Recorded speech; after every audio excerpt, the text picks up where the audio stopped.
ఒక చిన్న ఊరిలో బుచ్చి అనే పిల్లి, బుజ్జి అనే తెలివైన ఎలుక ఉండేవి.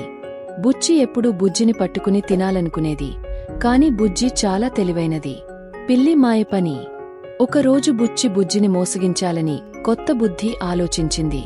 ఓ పెద్ద బండిమీద పాల పాయసముంచి, ఎలుకా, ఈ రుచికరమైన పాయసం నీకోసం అని మాయమాటలు చెప్పింది. బుజ్జికి పాయసం అంటే బాగా ఇష్టం. కాని అది ఒక్కసారి ఆలోచించింది, ఈ పిల్లి ఇంత మంచితనంతో ఉందా? ఏదో మాయ ఉంది. ఎలుక తెలివి. బుజ్జి మెల్లగా వెళ్లి బండిని గమనించింది. పిల్లి పక్కనే దాక్కుని ఉంది. అది అర్థం చేసుకుని, ఈ పిల్లి మోసం చేసేందుకు చూస్తోంది అనుకుంది. దానితో ఒక చతురత ఆలోచించింది. దగ్గరలో ఉన్న ఓ తాడును తీసుకుని పిల్లి దగ్గరికి వెళ్ళింది. నాకు ముందు ఈ తాడు బంధించుకో, అప్పుడే నిన్ను నమ్మి పాయసం తింటా అని చెప్పింది. బుచ్చి నవ్వి, అవును, నేను నిజమైన స్నేహితుడిని అంటూ తాడుతో తనను తాను బంధించుకుంది.